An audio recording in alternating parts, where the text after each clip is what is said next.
मैं दसदी हाँ कि कित्थों मेरा सफ़र शुरू होया। सो जिवें उन्होंने दसिया कि मेरे 2 बच्चे ने, पहला बच्चा जद जम्मिया ਉਹਨੂੰ मैं बोली दे नाल जोड़न की कोशिश की, तो ਉਹ जद तक मैं ਉਹਨੂੰ ਇੱਥੋਂ ਦੀ ਲਿਆਈਆਂ किताबां पढ़ के सुणाਉਂਦੀ ਸਾਂ ਤਾਂ तक तो ਉਹ सुन ਲੈਂਦਾ ਸੀ।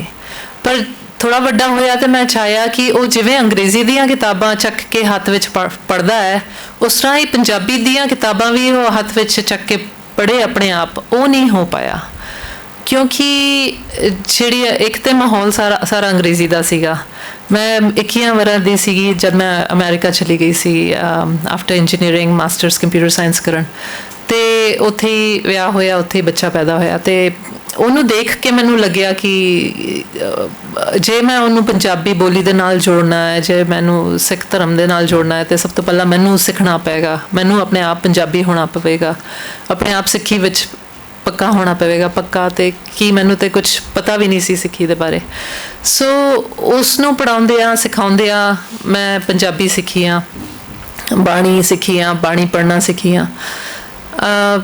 तो जब मैं उन्होंने पंजाबी की किताबां दिंदी सी तो मैनू लगता सीगा कि इत्थों के बच्चे वो वाली किताबां पढ़ के रिलेट नहीं कर पाते, तो क्योंकि उन्होंने लैवल नहीं होंदा सी पंजाबी किताबां दा उत्थे दी किताबां दे कंपैरिजन विच। तो जब फिर लिव कौर हुई तो कई सालों बाद देखा वही हालत है। मैनू हमेशा हैरानी होंदी सी कि जगत पसारे विच 12 करोड़ है ना सिखां सॉरी पंजाबियों की गिनती, सिर्फ लैंदे और चढ़ते पंजाब, होर जगत पसारे विच होर भी ज़्यादा ऐड कर दो तो असी पंजाबी बोली के कही जाती है कि 10वें नंबर ते दुनिया विच बोली जाने वाली बोली है।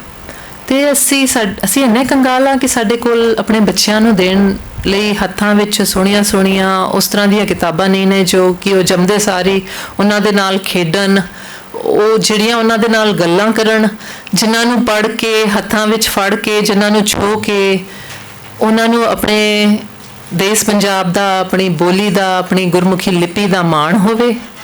तो वो बार बार उन्होंने किताबों वाल मुड़ के आउण ते कहण कि असीं ये किताबां पढ़नियां ने। इस तरह क्यों है?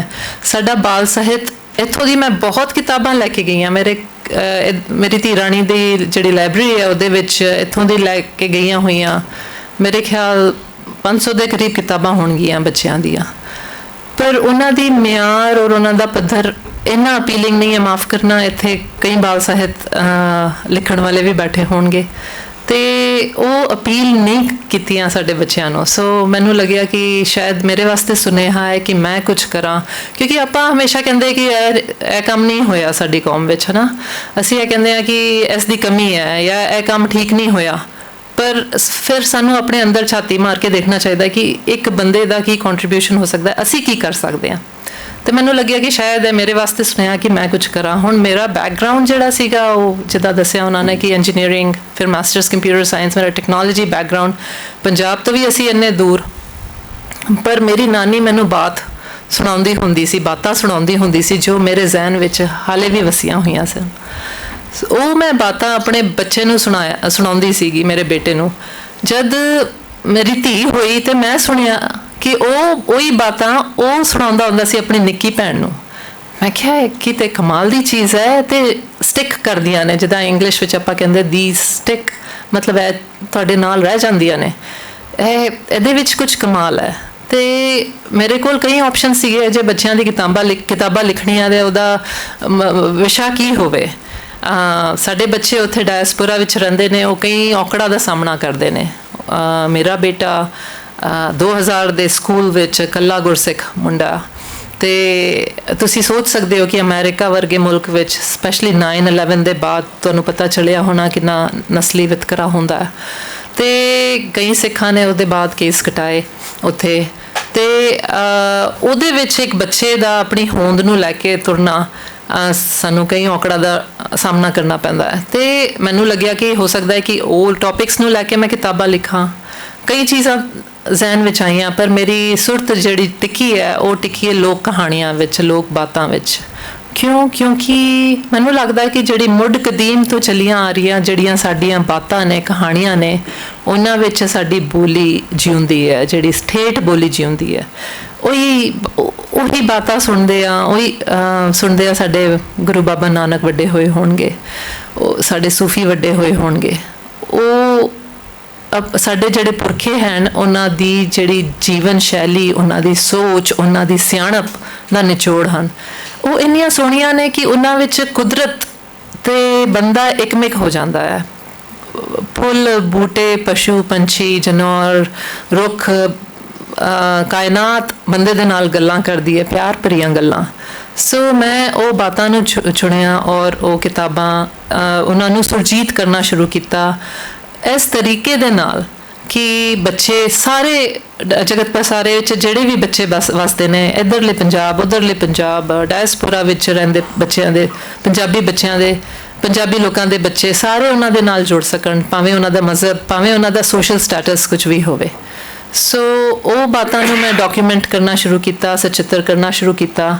ਅਤੇ ਪਹਿਲਾਂ ਮੇਰੀ ਇਹ 5 ਕਿਤਾਬਾਂ ਦਾ ਸੈੱਟ 2013-14 ਵਿੱਚ ਚਿੜੀ ਵਿਚਾਰੀ ਕੀ ਕਰੇ, ਠੰਡਾ ਪਾਣੀ ਪੀ ਮੇਰੇ, ਤੁਸੀਂ ਸਾਰਿਆਂ ਨੇ ਸੁਣੀ ਹੋਗੀ। ਉਹਨੂੰ ਚੰਗੀ ਤਰ੍ਹਾਂ ਸਚਿੱਤਰ ਕਰਕੇ ਅਸੀਂ ਬਹੁਤ ਘੱਟ ਲਫ਼ਜ਼ਾਂ ਵਿੱਚ ਬੱਚਿਆਂ ਨੂੰ ਜਿੱਦਾਂ ਆਪਣੇ ਆਲੇ ਦੁਆਲੇ ਦਾ ਪਤਾ ਚੱਲੇ, ਸੋਹਣੀ ਜੀ ਟੁਣਕਦੀ ਹੋਈ ਕਹਾਣੀ। ਔਰ ਇਹ ਕਿਤਾਬ ਇੰਨੀ ਪੋਪੂਲਰ ਹੋਈ ਇਹ ਕਹਾਣੀ ਕਿ ਹੁਣ ਬੱਚੇ ਨੂੰ ਚਿੜੀ ਵਿਚਾਰੀ ਕੀ ਕਰੇ, ਠੰਡਾ ਪਾਣੀ ਪੀ ਮਰੇ ਕਹਾਣੀ ਪਤਾ ਹੈ। ਅੱਜ ਦੀ ਤਾਰੀਖ ਵਿੱਚ ਰੱਬ ਦੀ ਮਿਹਰ ਹੈ ਕਿ ਕਰੀਬ 75,000 ਪ੍ਰਿੰਟ ਕਿਤਾਬਾਂ ਹੋ ਚੁੱਕੀਆਂ ਮੇਰੀ ਸਾਰੀਆਂ ਮਿਲਾ ਕੇ, ਜੋ ਕਿ ਇੱਕ ਕੋਈ ਵੀ ਪੰਜਾਬੀ ਲਿਖਾਰੀ ਵਾਸਤੇ ਬਹੁਤ ਵੱਡੀ ਸ਼ਾਇਦ ਅਕੰਪਲਿਸ਼ਮੈਂਟ ਹੈ। ਪਰ ਹਲੇ ਇਹ ਤਾਂ ਸਾਗਰ ਵਿੱਚ ਬੂੰਦ ਦੀ ਨਹੀਂ ਆਈ ਵੀ ਨਹੀਂ, ਕਿਉਂਕਿ ਅਸੀਂ ਜਿਵੇਂ ਕਿਹਾ ਕਿ ਕਿੰਨਾ 12-13 ਕਰੋੜ ਪੰਜਾਬੀ ਵਸਦਾ ਹੈ। ਹਰ ਪੰਜਾਬੀ ਬੱਚੇ ਦੇ ਹੱਥਾਂ ਵਿੱਚ ਸੋਹਣੀਆਂ ਪੰਜਾਬੀ ਦੀਆਂ ਕਿਤਾਬਾਂ ਆਉਣੀਆਂ ਲਾਜ਼ਮੀ ਨੇ, ਕਿਉਂਕਿ ਆਪਾਂ ਸੋਚਦੇ ਹਾਂ ਕਿ ਬੋਲੀ ਬੋਲ ਕੇ ਬਚੀ ਰਹੇ, ਅਤੇ ਇਹ ਸੰਭਵ ਨਹੀਂ ਹੈ। ਬੋਲੀ ਸਿਰਫ ਬੋਲ ਕੇ ਨਹੀਂ ਬਚੀ ਰਹੇ, ਜਦ ਤੱਕ ਤੁਸੀਂ ਰਿਟਨ ਵਰਡ ਮਤਲਬ ਸਾਹਿਤ ਦੇ ਨਾਲ ਬੱਚਿਆਂ ਨੂੰ ਨਹੀਂ ਜੋੜੋਗੇ ਤਾਂ ਤੱਕ ਜਿਹੜੀ ਬੋਲੀ ਦਾ ਜਿਹੜਾ ਦਾਇਰਾ ਹੈ ਨਾ ਉਹ ਭੀੜਾ ਹੁੰਦਾ ਜਾਏਗਾ। ਕਿਉਂਕਿ ਆਪਾਂ ਗੱਲਾਂ ਕਿੰਨੀਆਂ ਕਰ ਸਕਦੇ ਆਪਣੇ ਮਾਪਿਆਂ ਦੇ ਨਾਲ, ਬੱਚੇ ਕਿੰਨੀਆਂ ਗੱਲਾਂ ਕਰਦੇ ਨੇ, ਸਕੂਲ ਵਿੱਚ ਕੀ ਹੋਇਆ, ਕੀ ਖਾਣਾ ਹੈ, ਕੀ ਪੀਣਾ ਹੈ, ਅੱਜ ਠੰਡ ਹੈ, ਗਰਮੀ ਹੈ, ਮਤਲਬ ਉਹਦਾ ਜਿਹੜਾ ਸਕੋਪ ਹੈ ਉਹ ਬਹੁਤ ਭੀੜਾ ਹੈ। ਪਰ ਜਦ ਬੱਚਾ ਪੜ੍ਹਦਾ ਹੈ ਅਤੇ ਫਿਰ ਉਹਦੀ ਸੋਚ ਦਾ ਦਾਇਰਾ ਵੱਧਦਾ ਹੈ। ਇਸ ਕਰਕੇ ਦੱਸਿਆ ਜਾਂਦਾ ਹੈ ਕਿ ਦੁਨੀਆ ਵਿੱਚ ਅੱਜ 6-7 ਹਜ਼ਾਰ ਬੋਲੀਆਂ ਨੇ। ਯੂਨੈਸਕੋ ਦੱਸਦੀ ਹੈ ਕਿ ਉਹਦੇ ਵਿੱਚ ਇੱਕ ਤਿਹਾਈ ਬੋਲੀਆਂ ਨੇ ਜਿਹੜੀਆਂ ਉਹ ਖਤਰੇ 'ਤੇ, ਉਹਨਾਂ 'ਤੇ ਖਤਰਾ ਦਰਪੇਸ਼ ਹੈ ਕਿ ਉਹ ਮੁੱਕ ਜਾਣਗੀਆਂ। ਉਹਦੇ ਵਿੱਚ ਜਿਹੜੀਆਂ 40% ਹੈ ਉਹ ਇਮੀਡੀਏਟਲੀ ਐਕਸਟਿੰਕਸ਼ਨ ਵਿੱਚ ਹੈ, ਮਤਲਬ ਫਟਾਫਟ ਖਤਮ ਹੋਣ ਵਾਲੀਆਂ ਨੇ। ਕਹਿੰਦੇ ਨੇ ਕਿ ਹਰ 15 ਦਿਨ ਵਿੱਚ ਇੱਕ ਬੋਲੀ ਮੁੱਕਦੀ ਹੈ, ਹਮੇਸ਼ਾ ਲਈ ਮੁੱਕ ਜਾਂਦੀ ਹੈ ਉਸ 7,000 ਬੋਲੀਆਂ ਵਿੱਚ। ਸੋ ਅਸੀਂ ਸੋਚਦੇ ਹਾਂ ਕਿ ਪੰਜਾਬੀ ਬੋਲੀ, ਤੁਸੀਂ ਸੁਣਿਆ ਹੋਗਾ ਪੰਜਾਬੀ ਬੋਲੀ ਖਤਮ ਹੋਣ ਵਾਲੀ ਹੈ, ਮੁੱਕਣ ਵਾਲੀ ਹੈ। ਫਿਰ ਕਈ ਲੋਕਾਂ ਨੇ ਕਿਹਾ ਨਹੀਂ ਹੈ, ਗਲਤ ਰਿਪੋਰਟ ਹੈ, ਪੰਜਾਬੀ ਬੋਲੀ ਤੇ 10ਵੇਂ ਨੰਬਰ 'ਤੇ ਬੋਲੀ ਜਾਂਦੀ ਹੈ, ਹੈ ਨਾ। ਤੁਸੀਂ ਕਾਫੀ ਰਿਸਰਚ ਕੀਤੀ ਹੋਣੀ ਹੈ, ਐਸ PhD ਸਟੂਡੈਂਟ ਸੁਣਿਆ ਹੋਣਾ। ਅਤੇ ਮੇਰੀ ਕੀ ਸੋਚ ਹੈ, ਮੈਨੂੰ ਲੱਗਦਾ ਕਿ ਪੰਜਾਬੀ ਬੋਲੀ ਖਤਮ ਹੋ ਜਾਏਗੀ, ਕਿ ਸਾਡੀ ਮਾਂ ਬੋਲੀ ਨੂੰ ਖਤਰਾ ਦਰਪੇਸ਼ ਹੈ ਕਿ ਉਹ ਮੁੱਕ ਜਾਏ। ਮੈਨੂੰ ਲੱਗਦਾ ਹੈ ਕਿ ਬੋਲੀ ਸਾਡੀ ਹਲੇ ਕਾਫੀ ਲੰਬੀ ਚਲੇਗੀ, ਪਰ ਜਦ ਤੱਕ ਅਸੀਂ ਆਪਣੇ ਬੱਚਿਆਂ ਨੂੰ ਰਿਟਨ ਵਰਡ ਜਾਂ ਸਾਹਿਤ ਦੇ ਨਾਲ ਨਹੀਂ ਜੋੜਾਂਗੇ ਤੇ ਖਤਰਾ ਜਿਹੜਾ ਹੈ ਉਹ ਸੱਚਾ ਹੈ, ਉਹ ਕੋਈ ਫਿਕਸ਼ਨ ਨਹੀਂ ਹੈ। ਅਸੀਂ ਡਾਇਸਪੋਰਾ ਵਿੱਚ ਜਦ ਦੇਖਿਆ, ਤੁਸੀਂ ਵਹੀਰਾਂ ਕੱਤ ਕੇ ਪੰਜਾਬੀ ਜਾ ਰਹੇ ਨੇ ਬਾਹਰ, ਹਰ ਦੂਜਾ ਬੰਦਾ ਆਇਲਸ ਕਰਕੇ ਬਾਹਰ ਜਾ ਰਿਹਾ। ਉਹਨਾਂ ਦੀ ਮੈਂ ਆਪਣੇ ਅੱਖੀ ਡਿੱਠਾ, ਜਿਹੜਾ ਮੇਰਾ ਜੋ ਮੈਂ ਦੇਖਿਆ ਹੈ ਉਹ ਇਹ ਹੈ, ਉਹਦਾ ਜਿਹੜੀ ਨਿਚੋੜ ਇਹ ਕੱਢੀ ਹੈ ਕਿ ਇੱਕ ਪੀੜ੍ਹੀ, ਵੱਧ ਤੋਂ ਵੱਧ 2 ਪੀੜ੍ਹੀਆਂ ਬਾਅਦ ਬੋਲੀ ਉਹਨਾਂ ਦੀ ਮੁੱਕ ਜਾਂਦੀ ਹੈ। ਪੰਜਾਬ ਤੋਂ, ਪਿੰਡਾਂ ਤੋਂ ਗਏ ਹੋਏ ਲੋਕੀ, ਉਹਨਾਂ ਦੇ ਬੱਚੇ ਬਚਪਨ ਵਿੱਚ ਤੇ ਪੰਜਾਬੀ ਬੋਲਦੇ, ਐਜ਼ ਸੂਨ ਐਜ਼ ਉਹ ਸਕੂਲ ਵਿੱਚ ਜਾਣਾ ਸ਼ੁਰੂ ਕਰਦੇ ਨੇ, ਉਹਨਾਂ ਦੀ ਪੰਜਾਬੀ ਘੱਟ ਹੋ ਜਾਂਦੀ ਹੈ। ਫਿਰ ਉਹ ਹਾਈ ਸਕੂਲ ਤੱਕ ਜਾਂਦੇ ਨੇ, ਆਪਣੇ ਮਾਪਿਆਂ ਦੇ ਨਾਲ ਅੰਗਰੇਜ਼ੀ 'ਚ ਗੱਲ ਕਰਨੀ ਸ਼ੁਰੂ ਕਰ ਦਿੰਦੇ ਨੇ, ਕਿਉਂਕਿ ਤਾਂ ਤੱਕ ਉਹਨਾਂ ਦੇ ਮਾਪਿਆਂ ਨੂੰ ਵੀ ਟੁੱਟੀ ਫੁੱਟੀ ਅੰਗਰੇਜ਼ੀ ਆ ਜਾਂਦੀ ਹੈ। ਉਹ ਫਿਰ ਹੌਲੀ ਹੌਲੀ ਪੰਜਾਬ ਦੇ ਨਾਲ ਉਹਨਾਂ ਦਾ ਕਨੈਕਸ਼ਨ ਘੱਟ ਹੋ ਜਾਂਦਾ ਆ। ਲਿਖਣ ਪੜ੍ਹਨ ਵਿੱਚ ਜ਼ੋਰ ਨਹੀਂ ਲਾਉਂਦੇ ਆ ਸਾਡੇ ਪੰਜਾਬੀ ਉੱਥੇ ਜਾ ਕੇ। ਉਹਨਾਂ ਨੂੰ ਲੱਗਦਾ ਕਿ ਪੰਜਾਬੀ ਤਾਂ ਅਸੀਂ ਪਿੱਛੇ ਛੱਡ ਆਏ ਹਾਂ, ਉਹਦੀ ਕੀ ਲੋੜ ਹੈ, ਅੰਗਰੇਜ਼ੀ ਆਏ ਸਾਡੇ ਬੱਚਿਆਂ ਨੂੰ। ਉਹਨਾਂ ਦੀ ਅਗਲੀ ਪੀੜ੍ਹੀ ਦੇ ਵਿੱਚ ਤੇ ਪੰਜਾਬੀ ਜਾ ਕੇ ਟੋਟਲੀ ਮੁੱਕ ਜਾਂਦੀ ਹੈ ਕੰਪਲੀਟਲੀ। ਸੋ ਜੇ ਆਪਾਂ ਪੰਜਾਬੀ ਇੰਨਾ ਪ੍ਰਵਾਸ ਕਰ ਰਹੇ ਹਾਂ ਤੇ ਇਹ ਖਤਰਾ ਐਕਚੁਅਲੀ ਸੱਚਾ ਹੋ ਜਾਂਦਾ ਹੈ ਕਿ ਪੰਜਾਬੀ ਬੋਲੀ ਜਿਹੜੀ ਹੈ ਸਾਡੀ ਜਨਰੇਸ਼ਨ ਵਾਸਤੇ ਮੁੱਕ ਰਹੀ ਹੈ।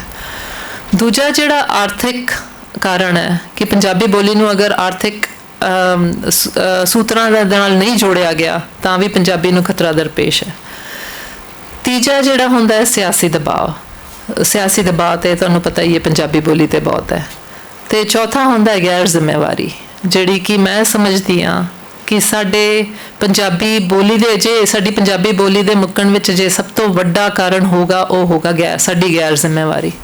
ਸੋ ਉਸ ਦੇ ਲਈ ਮੈਨੂੰ ਲੱਗਦਾ ਹੈ ਕਿ ਸਾਨੂੰ ਕੰਮ ਕਰਨਾ ਲਾਜ਼ਮੀ ਹੈ। ਔਰ ਆਪਣੇ ਘਰਾਂ ਵਿੱਚ ਕੋਈ ਸਿਆਸਤ ਤੁਹਾਨੂੰ ਇਹ ਤੇ ਨਹੀਂ ਕਹਿ ਰਹੀ ਕਿ ਤੁਸੀਂ ਆਪਣੇ ਘਰ ਵਿੱਚ ਪੰਜਾਬੀ ਨਾ ਬੋਲੋ, ਕੋਈ ਸਿਆਸਤ ਤੁਹਾਨੂੰ ਇਹ ਤੇ ਨਹੀਂ ਕਹਿ ਰਹੀ ਕਿ ਤੁਸੀਂ ਆਪਣੇ ਘਰ ਵਿੱਚ ਆਪਣੇ ਬੱਚਿਆਂ ਨੂੰ ਪੰਜਾਬੀ ਨਾ ਪੜ੍ਹਾਓ। ਭਾਵੇਂ ਤੁਹਾਡੇ ਸਕੂਲਾਂ ਵਿੱਚ ਤੁਸੀਂ ਕਹਿੰਦੇ ਹੋ ਸਾਡੇ ਬੱਚੇ ਸਕੂਲ ਵਿੱਚ ਜਾਂਦੇ ਤੇ ਉਹਨਾਂ ਦੇ ਉੱਪਰ ਪ੍ਰੈਸ਼ਰ ਹੈ ਕਿ ਅੰਗਰੇਜ਼ੀ ਵਿੱਚ ਹੀ ਗੱਲ ਕਰੋ ਜਾਂ ਹਿੰਦੀ 'ਚ ਗੱਲ ਕਰੋ, ਪਰ ਬੱਚਾ ਜ਼ਿਆਦਾ ਸਮਾਂ ਕਿੱਥੇ ਕੱਢਦਾ ਹੈ? ਘਰ ਵਿੱਚ ਕੱਢਦਾ ਹੈ ਨਾ। ਤੇ ਘਰ ਵਿੱਚ ਤੇ ਅਸੀਂ ਉਹਨਾਂ ਨੂੰ ਪੰਜਾਬੀ ਦੇ ਨਾਲ ਜੋੜ ਸਕਦੇ ਹਾਂ ਨਾ। ਇਹ ਤੇ ਸਾਡੀ ਕੰਪਲੀਟ ਇਰਰਿਸਪੌਂਸਿਬਿਲਿਟੀ, ਗੈਰ ਜ਼ਿੰਮੇਵਾਰੀ ਹੈ ਕਿ ਅਸੀਂ ਕਹਿ ਦਈਏ ਕਿ ਜੀ ਇਹ ਤੇ SGPC ਦੀ ਕਮੀ ਹੈ, ਉਹ ਪੰਜਾਬੀ ਦੇ ਵਾਸਤੇ ਕੁਛ ਨਹੀਂ ਕਰ ਰਹੀ। ਜੀ ਇਹ ਤਾਂ ਸਰਕਾਰ ਦੀ ਕਮੀ ਹੈ, ਉਹ ਕੁਛ ਨਹੀਂ ਕਰ ਰਹੀ। ਇਹ ਤੇ ਸਕੂਲਾਂ ਦੀ ਕਮੀ ਹੈ। ਹੁਣ ਸਕੂਲਾਂ ਨੂੰ ਫੰਡ ਕੌਣ ਕਰਦਾ? ਤੁਸੀਂ ਕਰਦੇ ਹੋ, ਹੈ ਨਾ। ਆਪਣੇ ਬੱਚਿਆਂ ਨੂੰ ਆਪਾਂ ਕਨਵੈਂਟ ਸਕੂਲਾਂ ਵਿੱਚ ਪਾ ਰਹੇ ਹਾਂ, ਪ੍ਰਾਈਵੇਟ ਸਕੂਲਾਂ ਵਿੱਚ ਪਾ ਰਹੇ ਹਾਂ। ਫਿਰ ਕਹਿੰਦੇ ਕਿ ਜੀ ਉਹ ਪੰਜਾਬੀ ਤੋਂ ਨਫ਼ਰਤ ਕਰਦੇ ਨੇ, ਪਰ ਸਕੂਲਾਂ ਨੂੰ ਫੰਡ ਤੇ ਅਸੀਂ ਕਰ ਰਹੇ ਹਾਂ ਨਾ। ਸੋ ਇਹ ਜਿਹੜੀ ਗੈਰ ਜ਼ਿੰਮੇਵਾਰਾਨਾ ਐਟੀਟਿਊਡ ਹੈ ਸਾਡਾ, ਉਹ ਮੈਨੂੰ ਲੱਗਦਾ ਸਭ ਤੋਂ ਵੱਡਾ ਕਾਰਨ ਹੈ ਜੇ ਪੰਜਾਬੀ ਬੋਲੀ ਦੇ ਪਤਨ ਦਾ ਜੇ ਹੋਊਗਾ। ਸੋ ਬੋਲੀ ਜਿਹੜੀ ਹੈ ਉਹ ਕਿਉਂ ਮੁੱਕਦੀ ਹੈ? ਇਸ ਕਰਕੇ ਨਹੀਂ ਮੁੱਕਦੀ ਕਿ ਕੋਈ ਅਮੀਰ ਬੋਲੀ ਉਸਦੀ ਥਾਂ ਲੈ ਲੈਂਦੀ ਹੈ। ਬੋਲੀ ਇਸ ਕਰਕੇ ਮੁੱਕਦੀ ਹੈ ਕਿ ਉਸਨੂੰ ਬੋਲਣ ਵਾਲੇ ਬੋਲਣੋਂ ਹਟ ਜਾਂਦੇ ਨੇ। ਸੋ ਇਹ ਮੇਰੇ ਜਿਹੜਾ ਸਫ਼ਰ ਹੈ 5 ਕਿਤਾਬਾਂ ਤੋਂ, ਬੋਰਡ ਬੁੱਕਸ ਤੋਂ ਸ਼ੁਰੂ ਹੋ ਕੇ ਫਿਰ ਜਦ ਮੈਂ ਪੰਜਾਬ ਆਈ 2017 ਵਿੱਚ, ਮੈਨੂੰ ਲੱਗਿਆ ਕਿ ਪੰਜਾਬ ਵਿੱਚ ਵੀ ਫਿਰ ਡਾਇਸਪੋਰਾ ਵਿੱਚ ਤੇ ਬਹੁਤ ਇਹਨਾਂ ਦਾ 4 ਸਾਲ ਵਿੱਚ 3000 ਸੈਟਸ ਮੈਂ ਛਪਾਏ ਸੀਗੇ, 4 ਸਾਲ ਲੱਗੇ ਔਰ ਉਹ ਮੁੱਕ ਕੇ। ਉਹ ਮਾਪਿਆਂ ਨੇ ਮੈਨੂੰ ਚਿੱਠੀਆਂ ਲਿਖੀਆਂ ਕਿ ਸਾਡੇ ਬੱਚਿਆਂ ਦੇ ਕੋਲ ਸੈਂਕੜੇ ਅੰਗਰੇਜ਼ੀ ਦੀਆਂ ਕਿਤਾਬਾਂ ਨੇ, ਪਰ ਉਹ ਰੋਜ਼ ਤੁਹਾਡੀਆਂ ਕਿਤਾਬਾਂ ਲੈ ਕੇ ਆਉਂਦੇ ਨੇ ਔਰ ਕਹਿੰਦੇ ਨੇ ਸਾਨੂੰ ਪੜ੍ਹ ਕੇ ਸੁਣਾਓ। ਤੇ ਉਹ ਰੋਮਨ ਲਿਪੀ ਵਿੱਚ ਵੀ ਹੋਣ ਕਰਕੇ ਜਿਹੜੇ ਦੂਜੀ ਔਰ ਤੀਜੀ ਜਨਰੇਸ਼ਨ ਦੇ ਮਾਪੇ ਪੰਜਾਬੀ ਬੋਲੀ ਤੋਂ ਟੁੱਟ ਗਏ ਸੀਗੇ, ਜਿਨ੍ਹਾਂ ਦੇ ਮਾਪਿਆਂ ਨੇ ਉਹਨਾਂ ਨੂੰ ਬੋਲੀ ਦੇ ਨਾਲ ਨਹੀਂ ਜੋੜਿਆ, ਉਹ ਵੀ ਪੰਜਾਬੀ ਗੁਰਮੁਖੀ ਸਕ੍ਰਿਪਟ ਪੜ੍ਹਨੀ ਸਿੱਖ ਗਏ ਇਹਨਾਂ ਦੇ ਕਰਕੇ। ਸੋ ਫਿਰ ਉਹਨਾਂ ਨੇ ਕਿਹਾ ਕਿ ਤੁਸੀਂ ਹੋਰ ਕਹਾਣੀਆਂ ਲਿਖੋ, ਹੋਰ ਕਿਤਾਬਾਂ ਬਣਾਓ। ਤੇ ਫਿਰ ਉਸ ਤੋਂ ਬਾਅਦ ਮੇਰਾ 1 2 3 4 5 ਕਿਤਾਬਾਂ ਸੀ ਬੋਰਡ ਬੁੱਕਸ। ਉਸ ਤੋਂ ਬਾਅਦ ਬੁੱਕ 6 7 8 6 7 8 ਹੋਰ ਥੋੜ੍ਹੇ ਵੱਡੇ ਬੱਚਿਆਂ ਵਾਸਤੇ ਮੈਂ ਤਿਆਰ ਕੀਤੀਆਂ। ਤੇ ਮੇਰਾ ਸਾਰਾ ਕੰਮ ਬਾਇਲਿੰਗੁਅਲ ਹੈ, ਇੰਗਲਿਸ਼ ਔਰ ਪੰਜਾਬੀ ਦੋਵਾਂ ਵਿੱਚ। ਤੇ ਇਹ ਜਿਹੜੀਆਂ ਥੋੜ੍ਹੇ ਵੱਡੇ ਬੱਚਿਆਂ ਵਾਸਤੇ ਕਹਾਣੀਆਂ ਲਿਖੀਆਂ ਮੈਂ, ਕਹਾਣੀਆਂ ਰੀਟੈਲ ਕੀਤੀਆਂ ਮਤਲਬ, ਕਿਉਂਕਿ ਇਹ ਤੇ ਹੈਂਡ ਕਹਾਣੀਆਂ ਜਿਹੜੀਆਂ ਮੁੱਢ ਕਦੀਮ ਤੋਂ ਚੱਲੀਆਂ ਆ ਰਹੀਆਂ ਨੇ।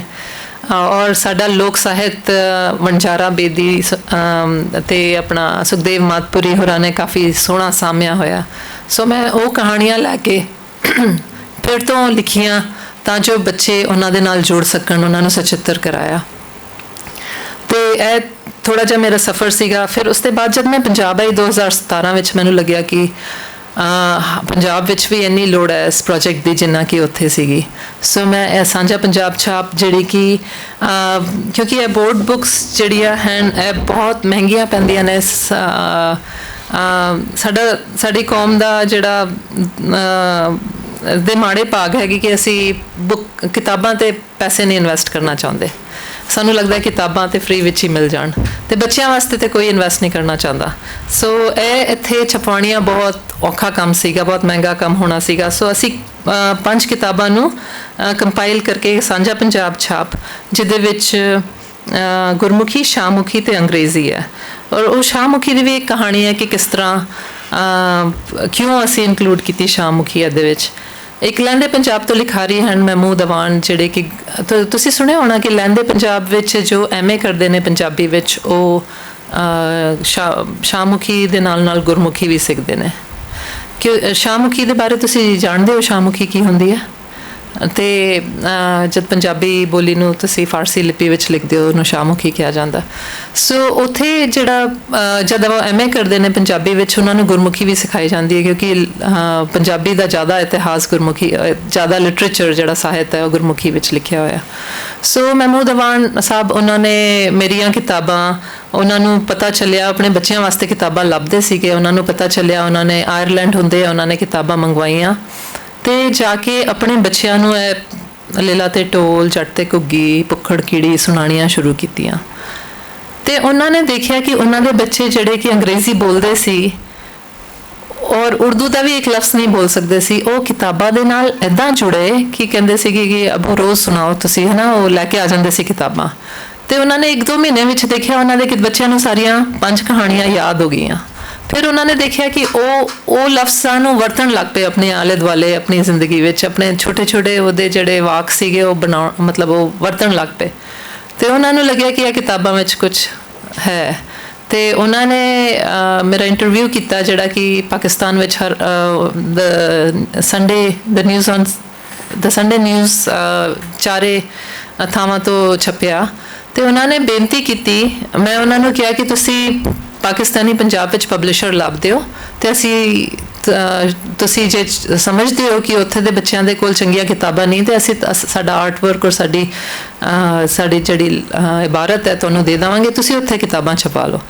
ਉਹਨਾਂ ਨੇ ਪਬਲਿਸ਼ਰਸ ਨੂੰ ਅਪੀਲ ਕੀਤੀ ਕਿ ਇਹ ਕਿਤਾਬਾਂ ਤੁਸੀਂ ਛਪਾਉਣਾ ਚਾਹੋਗੇ ਕੋਈ ਤੇ ਕੋਲੈਬੋਰੇਟ ਕਰ ਸਕਦੇ ਆ, ਪਰ ਕਿਸੇ ਦਾ ਹੁੰਗਾਰਾ ਨਹੀਂ ਮਿਲਿਆ।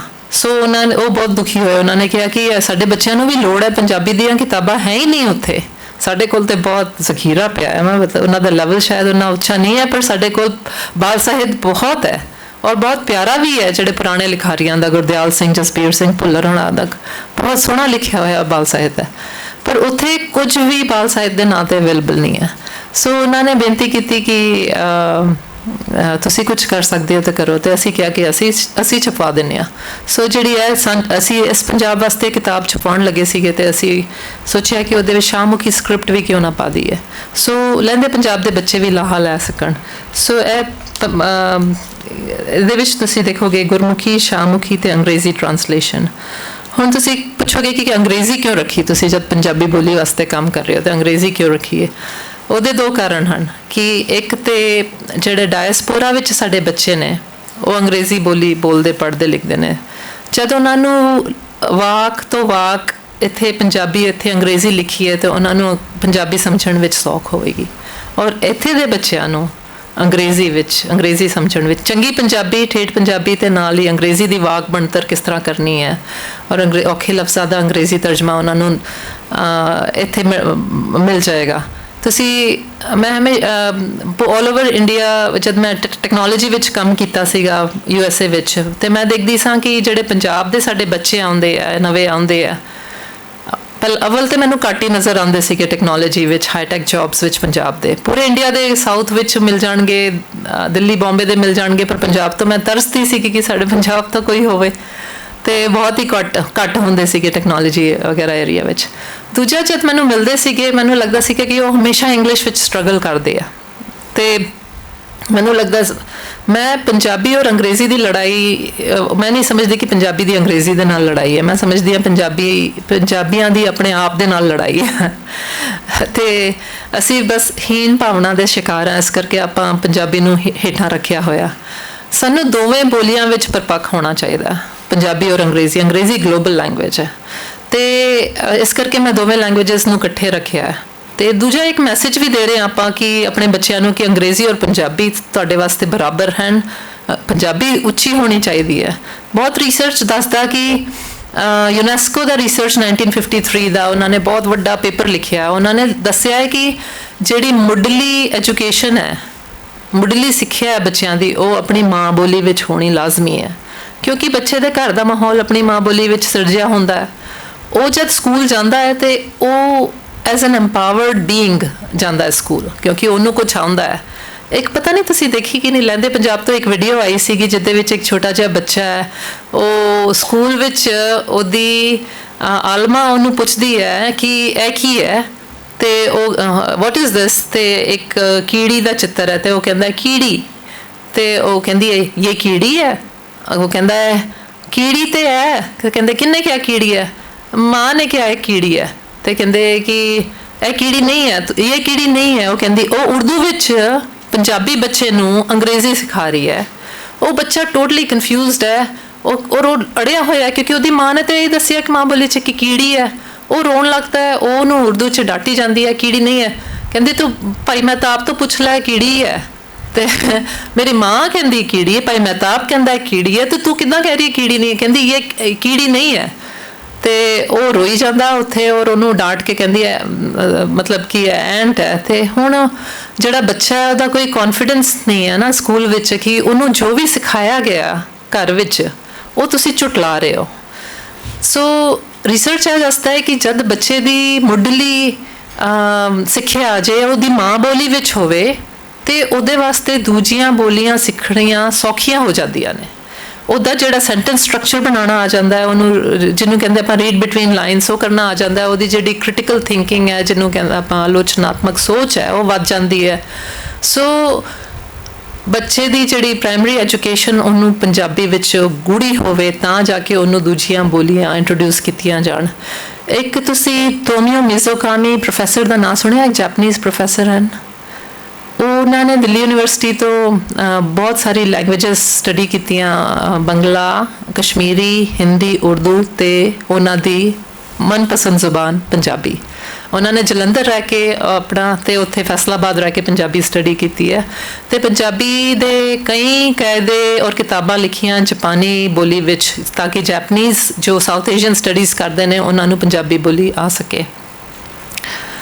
सो तोमियो मिज़ोकामी कहते हैं, तुसी उस पासे कर सकते हो सो उन्होंने तस्वीर देख सकन थोड़ा जिहा उच्चा करके। सो प्रोफैसर तोमियो मिज़ोकामी जिहड़े कि ओसाका यूनिवर्सिटी विच प्रोफैसर ने साउथ एशियन स्टूडेंट स्टडीज़ दे, कहते कि उन्होंने बहुत तर्जमे किए साउथ एशियन लिटरेचर दे। उन्होंने फेवरेट काम, उन्होंने मनपसंद काम है जपजी साहब का ट्रांसलेशन जापानी विच, ते हुण सुखमनी साहब का अनुवाद कर रहे हैं। तो वो पंजाबी बोली नूं इन्ना प्यार करते और कहते इन्नी अमीर जुबान है, पर पंजाबी जिहड़े ने वो अपनी बोली तो जिहड़े है उन्होंने पिठ दिखा, अपनी बोली तो पिठ मोड़ गए ने, अपना मूँह मोड़ गए ने पिठ दिखा के। अज पंजाबी बोली इस करके गरीबां दी बोली बन के रह गई है। तो वो कहते हैं कि जिहड़ा जापान है, तुसी देखोगे कला साहित्य साइंस सारिया चीज़ों विच कितनी तरक्की की है जापान विच, कि उत्थे मुढ़ली बोली की अंग्रेजी विच मुढ़ली सिक्ख्या सिखाई जाती है नहीं, उत्थे जापानी विच सिक्ख्या दी जाती है। अंग्रेजी सिर्फ एक बोली है उन्होंने वास्ते। तुहानूं पता है दुनिया विच अंग्रेजी बोलण वाले सिर्फ 20% लोग ने, पर अंग्रेजी की एजुकेशन 80% लोगों को दी जाती है। सो यह साडी जिहड़ी गुलामी है ना, वो हले तक काम कर रही है। सो अंग्रेजी नूं सिर्फ एक लैंग्वेज वजों सिखो कि वो जीवन जाच नहीं है। अंग्रेजी जीवन जाच तो साडी बोली विच, साडी लोक सियाणप विच लुकी हुई है। असी सारा जोर इस गल ते लाने आ कि बच्चे नूं अंग्रेजी बोलनी आ जाए, और दूजा जोर आपां लांदे कि उन्होंने कोई आर्थिक तरीके विच वो कामयाब होवे, आर्थिक पक्षों कामयाब होवे। पर आपां कोई जीवन जाच, कोई अपने जिहड़ी सियाणप है साडे पुरखियां दी, साडी बोली दी जिहड़ी अमीरी है, वो सारा कुछ साडे विरसे दी अमीरी, वो सारा कुछ अपने बच्चों नूं आपां बिल्कुल पिछे रह जाते हैं क्योंकि उन्होंने तवज्जो नहीं देंदे। सो जो मिज़ोकामी कहता है वो पंजाब विच आके वो देखता है और वो काफ़ी दुखी होता है कि आपां क्यों मुढ़ली सिक्ख्या उस बोली विच देंदे हैं जिहदी समझ ही नहीं बच्चे नूं। घर विच जाके तुसी देखिया होगा छोटे छोटे बच्चे दे ट्यूशनां लगियां होईयां, 5 साल का हुंदा नहीं बच्चा ट्यूशन पढ़न जाता है। क्यों? क्योंकि माँ प्यो नूं अंग्रेजी विच हेल्प नहीं कर सकते, होमवर्क विच वो पंजाबी विच ते मदद कर सकते हैं, अंग्रेजी विच नहीं। सो तुसी मैं देखिया जब सरकारी स्कूलों विच मैं बच्चों के नाल विचरदी हाँ, उन्हां दे नाल गलबात करदी हाँ, वो अपनी गल समझा सकते हैं। जब मैं प्राइवेट स्कूल के बच्चों के नाल गल करदी हाँ, वो बेचारे कन्फ्यूज़ होकर रह जाते हैं, ना वो अंग्रेजी विच ना वो पंजाबी विच अपनी गल ही नहीं समझा सकते। सो मेरे सफ़र ते वापस आते हैं आपां, फिर मैं जिहड़ा सांझा पंजाब छपवाया वो इत्थे दिल्ली विच छपाया और वो इत्थे तुहाडा अवेलेबल है। यह किताबां इत्थे नहीं ने, पर यह जिहड़ियां किताबां ने असी ਇੱਕ ਗੈਰ ਮੁਨਾਫੇਦਾਰ ਸੰਸਥਾ people.org ਬਣਾਈ, ਜਿਹਦੇ ਰਾਹੀਂ ਅਸੀਂ ਇਹ ਕਿਤਾਬਾਂ ਪੰਜਾਬ ਦੇ ਸਰਕਾਰੀ ਸਕੂਲਾਂ ਵਿੱਚ, ਜਿੱਥੇ ਕਈ ਸਕੂਲਾਂ ਵਿੱਚ ਲਾਇਬ੍ਰੇਰੀਜ਼ ਨਹੀਂ ਨੇ ਔਰ ਬੱਚਿਆਂ ਦੇ ਹੱਥਾਂ ਵਿੱਚ ਸੋਹਣੀਆਂ ਕਿਤਾਬਾਂ ਨਹੀਂ ਨੇ, ਤੇ ਦੂਜਾ ਇਹ ਕਿਤਾਬ ਦੇ ਰਾਹੀਂ ਸਾਂਝੇ ਪੰਜਾਬ ਦਾ ਸੁਪਨਾ ਪਰੋਇਆ ਬੱਚਿਆਂ ਦੇ, ਕਿ ਸਾਡਾ ਜੇ ਉਹ ਬੱਚਿਆਂ ਨੂੰ ਪੁੱਛੀਏ ਕਿ ਪੰਜਾਬ ਕੀ ਹੈ ਤੇ ਉਹ ਸੋਚਣਗੇ ਕਿ ਸਰਹੱਦ ਦੇ ਇਸ ਪਾਰ ਹੀ ਪੰਜਾਬ ਹੈ, ਉੱਥੇ ਪਾਕਿਸਤਾਨ ਹੈ। ਉਹਨਾਂ ਨੂੰ ਨਹੀਂ ਪਤਾ ਕਿ 60% ਪੰਜਾਬ ਉਸ ਪਾਸੇ ਸਰਹੱਦ ਹੈ। ਸੋ ਬੱਚਿਆਂ ਨੂੰ ਇੱਕ ਸਾਂਝੇ ਪੰਜਾਬ ਦਾ ਜਿਹੜਾ ਸਾਡਾ ਪਿਛੋਕੜ ਸੀ, ਸਾਡੇ 5 ਦਰਿਆ ਕਿਹੜੇ ਸੀਗੇ, ਸਾਡੇ ਪੰਜਾਬੀ ਬੋਲੀ ਕਿੰਨੀ ਅਮੀਰ ਹੈ, ਉਹਦੀ ਕਿੰਨੀਆਂ ਲਿਪੀਆਂ ਨੇ, ਉਹ ਸਾਰੀ ਜਾਣਕਾਰੀ ਇਸ ਕਿਤਾਬ ਵਿੱਚ ਉਹਨਾਂ ਨੂੰ ਦਿੱਤੀ ਹੈ। ਤੇ ਨਾਲ ਹੀ ਕਾਇਦਾ ਹੈ ਜਿਹਦੇ ਵਿੱਚ ਗੁਰਮੁਖੀ ਤੋਂ ਸ਼ਾਹਮੁਖੀ ਤੇ ਸ਼ਾਹਮੁਖੀ ਤੋਂ ਗੁਰਮੁਖੀ ਉਹ ਥੋੜ੍ਹੀ ਬਹੁਤ ਸਿੱਖ ਸਕਦੇ ਨੇ, ਉਹਨਾਂ ਨੂੰ ਅੱਖਰਾਂ ਦੀ ਪਛਾਣ ਹੋਵੇ। ਸੋ ਇਹ ਕਿਤਾਬਾਂ ਅਸੀਂ ਸਰਕਾਰੀ ਸਕੂਲਾਂ ਤੱਕ ਪਹੁੰਚਾ ਰਹੇ ਹਾਂ, ਤੇ ਤੁਸੀਂ ਸਾਡੀ ਮਦਦ ਕਰ ਸਕਦੇ ਹੋ। ਇਹ ਕਿਤਾਬਾਂ ਲੈ ਕੇ ਆਪਣੇ ਤੁਹਾਡੇ ਜਿਹੜੇ ਸਰਕਲਸ ਵਿੱਚ ਟੀਚਰਸ ਨੇ ਉਹਨਾਂ ਨੂੰ ਉਹਨਾਂ ਦੇ ਬਾਰੇ ਦੱਸੋ। ਤੇ ਇੱਥੇ ਸ਼ਾਹ ਕਿਤਾਬ ਘਰ ਹੈ, ਯੂਨੀਵਰਸਿਟੀ ਦੇ ਸਾਹਮਣੇ, ਤੁਸੀਂ ਵਾਕਫ ਹੋਵੋਗੇ। ਉੱਥੇ ਸਾਰੀਆਂ ਇਹ ਵਾਲੀ ਕਿਤਾਬ ਤੇ ਮੈਂ ਦੂਜੀ ਕਿਤਾਬ ਦੇ ਬਾਰੇ ਗੱਲ ਕਰਦੀ ਹਾਂ, ਉਹ ਉੱਥੇ ਅਵੇਲੇਬਲ ਨੇ। ਤੇ ਤੁਸੀਂ ਇਹਨਾਂ ਨੂੰ ਪਹਿਲਾਂ ਤਾਂ ਦੇਖ ਕੇ ਪੜ੍ਹ ਕੇ ਤੇ ਤੁਸੀਂ ਆਪਣੇ ਆਪ ਸੋਚੋ ਕਿ ਤੁਸੀਂ ਕੀ ਕਰ ਸਕਦੇ ਹੋ ਬੱਚਿਆਂ ਨੂੰ ਇਹਨਾਂ ਦੇ ਨਾਲ ਜੋੜਨ ਲਈ। ਤੇ ਦੂਜੀ ਮੈਂ ਮਰਜੀਵੜਾ ਕਿਤਾਬ ਵੱਲ ਆਉਂਦੀ ਹਾਂ। ਤੁਸੀਂ ਇਹ ਵਾਲੀਆਂ ਜਿਹੜੀਆਂ ਕਿਤਾਬਾਂ ਨੇ ਹੁਣੇ ਪੰਜਾਬ ਵਿੱਚ ਨਹੀਂ ਛਪੀਆਂ, ਅਸੀਂ ਛਪਾਉਣ ਦੀ ਸੋਚ ਰਹੇ ਹਾਂ। ਹੋ ਸਕਦਾ ਅਗਲੇ ਸਾਲ ਤੱਕ ਤੁਹਾਡੇ ਕੋਲ ਆ ਜਾਣ। ਜਿਹੜੀ ਇਹਦੀ ਕੰਟੀਨਿਊਏਸ਼ਨ ਹੈ ਸੀਰੀਜ਼ ਦੀ। ਸਾਡੀ ਸੀਰੀਜ਼ ਦਾ ਨਾਮ ਬਾਏ ਦ ਵੇ ਹੈ ਸੋਹਣੇ ਪੰਜਾਬ ਦੀਆਂ ਮੋਹਣੀਆਂ ਬਾਤਾਂ, fascinating folk tales of Punjab. ਤੇ ਹਾਲੇ ਤੱਕ ਉਹਦੇ ਵਿੱਚ 8 ਕਿਤਾਬਾਂ ਤੇ ਇੱਕ ਸਾਂਝਾ ਪੰਜਾਬ ਛਾਪ ਆ ਚੁੱਕੀ ਹੈ। ਤੇ ਦੂਜਾ, ਮੈਂ 2 ਸਾਲ ਪਹਿਲਾਂ ਇਹ ਕਿਤਾਬ ਲਾਂਚ ਕੀਤੀ ਸੀ, ਪਤਾ ਨਹੀਂ ਤੁਸੀਂ ਕਿਸੇ ਨੇ ਦੇਖੀ ਪੜ੍ਹੀ ਹੈ? ਅੱਛਾ। ਸੋ ਸ਼ਹੀਦ ਜਸਵੰਤ ਸਿੰਘ ਖਾਲੜਾ ਦੀ ਜੀਵਨ ਗਾਥਾ। ਸੋ ਇੱਕ ਕਹਾਣੀ ਦੇ ਰੂਪ ਵਿੱਚ ਸ਼ਹੀਦ ਜਸਵੰਤ ਸਿੰਘ ਖਾਲੜਾ ਦਾ ਜੀਵਨ ਬਿਰਤਾਂਤ ਔਰ ਤੇ ਨਾਲ ਹੀ ਪੰਜਾਬ ਦਾ 20ਵੀਂ ਸਦੀ ਦਾ ਇਤਿਹਾਸ ਇਹਦੇ ਵਿੱਚ ਉਹਨਾਂ ਦਾ ਅੱਖੀਂ ਡਿੱਠਾ, ਉਹਨਾਂ ਦੇ ਪਰਿਵਾਰ ਦਾ ਦੇਖਿਆ ਹੋਇਆ ਪੂਰਾ ਪਿਰੋਇਆ ਹੋਇਆ ਕਹਾਣੀ ਦੇ ਰੂਪ ਵਿੱਚ, ਤਾਂ ਜੋ ਬੱਚਿਆਂ ਨੂੰ ਇਤਿਹਾਸ ਦਾ ਬੋਝ ਨਾ ਲੱਗੇ, ਪਰ ਉਹ ਆਪਣੇ ਪਿਛੋਕੜ ਤੋਂ ਜਾਣੂ ਹੋ ਸਕਣ।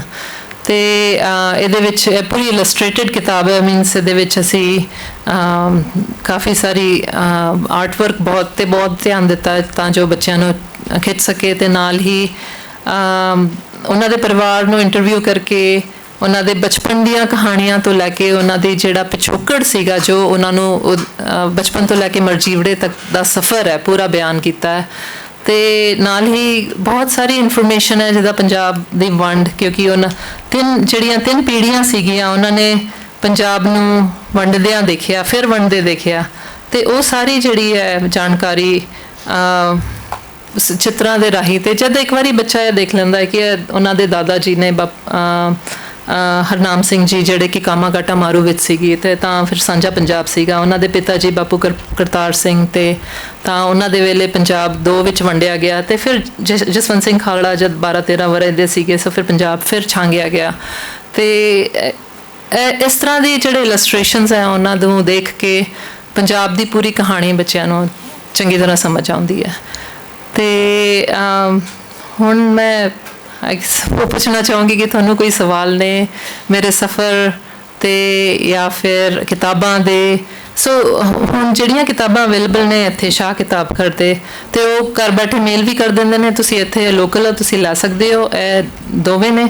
ਤੇ ਦੂਜਾ ਹੈ ਪੇਜ ਬਾਏ ਪੇਜ ਅੰਗਰੇਜ਼ੀ ਵੀ ਹੈ, ਪੰਜਾਬੀ ਵਿੱਚ ਹੈ। ਤੇ ਜਿਹੜਾ ਤੁਸੀਂ ਮਤਲਬ ਈਵਨ ਪੰਜਾਬੀ ਦਾ ਲੈਵਲ ਥੋੜ੍ਹਾ ਜਿਹਾ ਸੌਖਾ ਹੈ, ਅੰਗਰੇਜ਼ੀ ਦਾ ਲੈਵਲ ਵੀ ਉਨਾ ਹੀ ਸੌਖਾ ਰੱਖਿਆ ਹੈ। ਤੇ ਪਰ ਤੁਸੀਂ ਚੰਗੀ ਅੰਗਰੇਜ਼ੀ ਸਿੱਖ ਸਕਦੇ ਹੈ ਇਹ ਕਿਤਾਬਾਂ ਦੇ ਰਾਹੀਂ। ਤੇ ਇਹ 3 ਕਿਤਾਬਾਂ ਇੱਥੇ ਅਵੇਲੇਬਲ ਨੇ। ਸੋ ਜਦ ਲਿਵਕੌਰ ਛੋਟੀ ਸੀ ਤਾਂ ਤੋਂ ਮੇਰੇ ਕੋਲ ਵਣਜਾਰਾ ਬੇਦੀ, ਸੁਖਦੇਵ ਮਾਤਪੁਰੀ, ਬਹੁਤ ਸਾਰੇ ਹੋਰ ਗਿਆਨੀ ਗੁਰਦਿੱਤ ਸਿੰਘ, ਲੋਕ ਕਹਾਣੀਆਂ ਦਾ ਭੰਡਾਰ ਮੈਂ ਲੈ ਕੇ ਆਈ ਹੋਈ। ਮੈਨੂੰ ਪਹਿਲਾਂ ਤੋਂ ਹੀ ਆਪਣੇ ਬੇਟੇ ਨੂੰ ਵੀ ਸੁਣਾਉਂਦੀਆਂ ਹੁੰਦੀਆਂ ਸੀਗੀਆਂ ਉਹ ਕਹਾਣੀਆਂ, ਤੇ ਮੈਨੂੰ ਲੋਕ ਕਹਾਣੀਆਂ ਦੇ ਨਾਲ ਜ਼ਿਆਦਾ ਉਹਨਾਂ ਵਿੱਚ ਬਹੁਤ ਰਸ ਆਉਂਦਾ ਸੀਗਾ। ਤੇ ਮੈਂ ਇਹਨੂੰ ਜਿਹੜੀਆਂ ਕਹਾਣੀਆਂ ਸੁਣਾਉਣੀਆਂ, ਕਈ ਤੇ ਸਾਡੀਆਂ ਕਹਾਣੀਆਂ ਵਿੱਚ ਵਾਇਲੈਂਸ ਬਹੁਤ ਹੁੰਦੀ ਹੈ, ਹਿੰਸਾ ਬਹੁਤ ਹੈ। ਤੇ ਪਰ ਕਈ ਕਹਾਣੀਆਂ ਜਿਹੜੀਆਂ ਚੰਗੀਆਂ ਹੁੰਦੀਆਂ ਪਰ ਉਹਦੇ 'ਚ ਵਾਇਲੈਂਟ ਐਂਡਿੰਗ ਹੁੰਦੀ ਹੈ। ਜੋ ਇਹਨੂੰ ਅਪੀਲ ਕਰਦੀਆਂ ਸੀਗੀਆਂ। ਔਰ ਮੈਂ ਇਹਦੇ ਨਾਲ ਮੈਂ 25 ਬੱਚਿਆਂ ਨੂੰ ਪੰਜਾਬੀ ਦੇ ਨਾਲ ਜੋੜਿਆ ਆਪਣੇ ਪਰਸਨਲੀ। ਕਲਾਸ ਪੜ੍ਹਾਉਂਦੀ ਹੁੰਦੀ ਸੀ ਪੰਜਾਬੀ ਦੀ ਹਰ ਸ਼ੁੱਕਰਵਾਰ ਨੂੰ ਅਟਲਾਂਟਾ ਰਹਿੰਦਿਆਂ ਹੁੰਦਿਆਂ। ਸੋ ਉਹਨਾਂ ਬੱਚਿਆਂ ਨੂੰ ਵੀ ਸੁਣਾ ਕੇ ਜਿਨ੍ਹਾਂ ਕਹਾਣੀਆਂ ਦੇ ਨਾਲ ਬੱਚੇ ਜੁੜਦੇ ਸੀਗੇ, ਜਿਨ੍ਹਾਂ ਕਹਾਣੀਆਂ ਨੂੰ ਸੁਣ ਕੇ ਉਹਨਾਂ ਦੇ ਕਲਪਨਾ ਦੇ ਖੰਭ ਉਡਾਰੀ ਮਾਰਦੇ ਸੀਗੇ ਔਰ ਉਹ ਪੰਜਾਬ ਨੂੰ ਤਸੱਵਰ ਕਰਦੇ ਸੀਗੇ ਆਪਣੇ, ਉਹ ਕਹਾਣੀਆਂ ਜਿਨ੍ਹਾਂ ਨੂੰ ਇਲਸਟ੍ਰੇਟ ਕਰਕੇ ਦੱਸ ਕੇ ਪੰਜਾਬ ਦੀ ਜਾਣਕਾਰੀ ਵੀ ਮਿਲੇ, ਪੰਜਾਬ ਦੀਆਂ ਹੱਥ ਕਿਰਤਾਂ ਦੀ, ਪੰਜਾਬ ਦੇ ਕਿੱਤਿਆਂ ਦੀਆਂ, ਪੰਜਾਬ ਦੇ ਰੁੱਖ ਪੰਛੀ ਜਨੌਰ, ਉਹਨਾਂ ਦੀ ਇਨਫੋਰਮੇਸ਼ਨ ਵੀ ਬੱਚਿਆਂ ਨੂੰ ਮਿਲੇ, ਉੱਥੇ ਦੇ ਬੱਚਿਆਂ ਨੂੰ ਪੰਜਾਬ ਦੇ ਨਾਲ ਜੋੜਿਆ ਜਾ ਸਕੇ, ਪਰ ਚੰਗੀਆਂ ਕਦਰਾਂ ਕੀਮਤਾਂ ਦੇ ਨਾਲ ਵੀ। ਸੋ ਉਹ ਕਹਾਣੀਆਂ ਮੈਂ ਚੁਣੀਆਂ। ਤੇ ਲਿਵ ਕੌਰ ਕਹਿੰਦੀ ਮੈਂ ਟੈਸਟ ਡਮੀ ਆ, ਮਤਲਬ ਸੁਣਾ ਕੇ ਉਹਨੂੰ ਜਿਹੜੀਆਂ ਕਹਾਣੀਆਂ। ਫਿਰ ਤਬਦੀਲੀਆਂ ਵਿੱਚ ਤੁਹਾਡਾ ਦੂਜਾ ਸਵਾਲ ਸੀਗਾ, ਤਬਦੀਲੀਆਂ ਕੀਤੀਆਂ ਥੋੜ੍ਹੀ ਜਿਹੀ ਸਲਾਈਟ ਮੋਡੀਫਿਕੇਸ਼ਨਸ, ਕਿਉਂਕਿ ਇਹ ਲੋਕ ਕਹਾਣੀਆਂ ਹਨ, ਉਹ ਕੋਈ ਲਿਖੀਆਂ ਪੱਥਰ 'ਤੇ ਨਹੀਂ ਲਿਖੀਆਂ ਹੋਈਆਂ। ਤੁਸੀਂ ਮਾਲਵੇ ਵਿੱਚ ਚਲੇ ਜਾਓ ਤੇ ਉਹੀ ਕਹਾਣੀ ਨੂੰ ਕਿਸੇ ਵੱਖਰੇ ਢੰਗ ਨਾਲ ਸੁਣਾਇਆ ਜਾਂਦਾ ਹੈ, ਮਾਝੇ ਵਿੱਚ ਦੂਸਰੇ, ਲਹਿੰਦੇ ਪੰਜਾਬ ਵਿੱਚ ਉਹੀ ਕਹਾਣੀ ਕਿਸੇ ਦੂਸਰੇ ਢੰਗ ਨਾਲ, ਉੱਥੇ ਘੁੱਗੀ ਕਬੂਤਰ ਬਣ ਜਾਂਦੀ ਹੈ, ਸੋ ਬਣ ਜਾਂਦਾ ਹੈ। ਸੋ ਇਸ ਤਰ੍ਹਾਂ ਦੀਆਂ ਜਿਹੜੀ ਵੇਰੀਏਸ਼ਨਸ ਹਨ। ਅਤੇ ਮੈਨੂੰ ਲੱਗਿਆ ਕਿ ਸ਼ਾਇਦ ਮੈਂ ਵੀ ਥੋੜ੍ਹਾ ਜਿਹਾ like writers I guess liberty ਕਹਿੰਦੇ, ਜਿਹਨੂੰ ਕ੍ਰੀਏਟਿਵ ਲਿਬਰਟੀ ਲੈ ਸਕਦੀ ਹਾਂ। ਜਿਵੇਂ ਕਿ ਸੋ ਤਬਦੀਲੀ ਵਿੱਚ ਸ਼ਬਦ ਫੁੰਕਾਰਾ ਦਿਖਾਓ, ਜਿਵੇਂ ਕਿ ਇਹ ਕੁੱਕੜ ਦਾ ਵਿਆਹ ਪੋਠਹਾਰ ਦੀ ਕਹਾਣੀ ਹੈ, ਸੁਖਦੇਵ ਸਿੰਘ ਵਣਜਾਰਾ ਬੇਦੀ ਨੇ ਲਿਖੀ ਆਪਣੀ ਬਾਤਾਂ ਮੁੱਢ ਕਦੀਮ ਦੀਆਂ ਕਿਤਾਬ ਵਿੱਚ, ਸੁਨਹਿਰੀ ਕੁੱਕੜ। ਉਹਨੂੰ ਮੈਂ ਬੱਚਿਆਂ ਵਾਸਤੇ ਪਹਿਲਾ ਕਿੱਸਾ ਉਹਦੇ ਵਿੱਚ ਤਬਦੀਲ ਕੀਤਾ, ਜਿੱਦਾਂ ਹੀ ਕਿੱਸਾ ਹੀਰ ਰਾਂਝਾ, ਸੱਸੀ ਪੁੰਨੋ, ਸੋਹਣੀ ਮਹੀਵਾਲ, ਅਤੇ ਇਹ ਬੱਚਿਆਂ ਵਾਸਤੇ ਇੱਕ ਲਵ ਸਟੋਰੀ ਹੈ, ਬੈਲਡ, ਹਿੰਮਤੀ ਕੁੱਕੜ ਦੀ ਦਾਸਤਾਨ ਹੈ। ਇਹਨੂੰ ਮੈਂ ਪੂਰਾ ਕਾਵਿਕ ਰੂਪ ਵਿੱਚ, ਇੱਕ ਕਿੱਸੇ ਦੇ ਰੂਪ ਵਿੱਚ, ਅੰਗਰੇਜ਼ੀ ਵਿੱਚ ਵੀ ਔਰ ਪੰਜਾਬੀ ਵਿੱਚ ਵੀ ਲਿਖਿਆ। ਸੋ ਤਬਦੀਲੀ ਇਹ ਕਿ ਟੈਕਸਟ ਉਹੀ ਹੈ, ਉਹਦੇ ਵਿੱਚ ਲਹਿਜ਼ਾ ਪੋਠਹਾਰੀ ਹੈ, ਪਰ ਇਹਨੂੰ ਕਾਵਿਕ ਰੂਪ ਵਿੱਚ ਕਨਵਰਟ ਕੀਤਾ। ਦੂਜਾ ਮੈਂ ਤੁਹਾਨੂੰ ਹਿੰਸਾ ਦਾ ਥੋੜ੍ਹਾ ਜਿਹਾ ਦਿੱਤਾ ਕਿ ਉਹਨੂੰ ਟੋਨ ਡਾਊਨ ਕੀਤਾ। ਤੀਜਾ ਮੈਂ ਤਬਦੀਲੀ ਦੱਸੂਗੀ ਕਿ ਜਿਹੜੀ ਸਾਡੀ ਕਹਾਣੀਆਂ ਹੁੰਦੀਆਂ ਉਹ ਪਿੱਤਰ ਸੱਤੀ ਹੁੰਦੀਆਂ, ਮਤਲਬ ਉਹਦੇ 'ਚ ਮਰਦ ਪ੍ਰਧਾਨ ਹੁੰਦੀਆਂ ਨੇ, ਹੈ ਨਾ, ਅਤੇ ਉਹਦੇ ਵਿੱਚ ਔਰਤਾਂ ਦਾ ਰੈਪਰਜੈਂਟੇਸ਼ਨ ਨਹੀਂ ਹੁੰਦਾ। ਮੇਰੀ ਕਿਤਾਬਾਂ ਵਿੱਚ ਤੁਸੀਂ ਦੇਖੋਗੇ ਕਿ ਔਰਤਾਂ ਦੇ ਫਿਗਰਸ ਔਰ ਆਦਮੀਆਂ ਦੇ ਫਿਗਰਸ ਇਲਸਟ੍ਰੇਸ਼ਨਸ ਬਰਾਬਰੀ ਵਿੱਚ ਮਿਲ ਜਾਣਗੇ ਤੁਹਾਨੂੰ। ਕਹਾਣੀ ਦੇ ਪਾਤਰ ਵੀ ਚਿੜੀ ਅਤੇ ਪਿੱਪਲ ਵਿੱਚ ਚਿੜੀ ਫੈਮਿਨਨ ਹੈ। ਅਤੇ ਇਹ ਸੱਪ ਦਾ ਫੁੰਕਾਰਾ ਇੱਕ ਕਹਾਣੀ ਹੈ ਜਿਹਦੇ ਵਿੱਚ ਕੀਮਤ, ਤੁਹਾਨੂੰ ਕਦਰਾਂ ਕੀਮਤਾਂ ਮੈਂ ਕਿਹਾ ਦੱਸਿਆ ਹਰ ਕਹਾਣੀ ਵਿੱਚ ਹੁੰਦੀਆਂ, ਜਿਵੇਂ ਇਸ ਵਿੱਚ ਥੀਮ ਹੈ ਪੈ ਕਾਹੂ ਕੋ ਦੇਤਨੇ ਨੈ ਪੈ ਮਾਨਤਾਨ। ਸੋ ਕਿਸੇ ਨੂੰ ਤੁਸੀਂ ਡਰਾਉਣਾ ਨਹੀਂ, ਕਿਸੇ ਤੋਂ ਤੁਸੀਂ ਡਰਨਾ ਨਹੀਂ। ਅਤੇ ਉਹਦੇ ਵਿੱਚ ਰੱਬ ਔਰ ਸੱਪ ਦੀ ਗੱਲ ਹੁੰਦੀ ਹੈ, ਪਰ ਹੁਣ ਰੱਬ ਨੂੰ ਤੁਸੀਂ ਕਿਸ ਤਰ੍ਹਾਂ ਚਿਤਰੋਗੇ, ਹੈ ਨਾ। ਅਤੇ ਫਿਰ ਮੈਂ ਰੱਬ ਨੂੰ ਕੁਦਰਤ ਰਾਣੀ ਦੇ ਰੂਪ ਵਿੱਚ ਦਰਸਾਇਆ, ਅਤੇ ਫਿਰ ਕੁਦਰਤ ਰਾਣੀ ਔਰ ਸੱਪ ਦੀ ਬਾਤ ਹੋ ਜਾਂਦੀ ਹੈ। ਸੋ ਇਸ ਤਰ੍ਹਾਂ ਦੀ ਇਹਦੇ ਵਿੱਚ ਇੱਕ ਫੈਮਿਨਨ ਕੈਰੈਕਟਰ ਵੀ ਆ ਗਿਆ, ਕੁਦਰਤ ਰਾਣੀ, ਅਤੇ ਦੂਜਾ ਕੁਦਰਤ ਨਾਲ ਮੈਨੂੰ ਵੈਸੇ ਹੀ ਪ੍ਰੇਮ ਹੈ, ਅਤੇ ਉਹਦੇ ਵਿੱਚ ਪਸ਼ੂ ਪੰਛੀ ਜਨੌਰ ਜਿਹੜੇ ਕਿ ਕੁਦਰਤ ਦਾ ਹਿੱਸਾ ਨੇ ਉਹ ਚਿਤਰਾ ਸਕਦੇ ਆਪਾਂ। ਅਤੇ ਦੂਜਾ ਆਪਣਾ ਜਿਵੇਂ ਮੈਂ ਦੱਸਿਆ ਕਿ ਉਹਨੂੰ ਆਪਾਂ ਇਲਸਟ੍ਰੇਟ ਕਰਕੇ ਬੱਚਿਆਂ ਨੂੰ ਚੰਗੇ ਤਰੀਕੇ ਦੇ ਨਾਲ ਸਮਝਾ ਸਕਦੇ।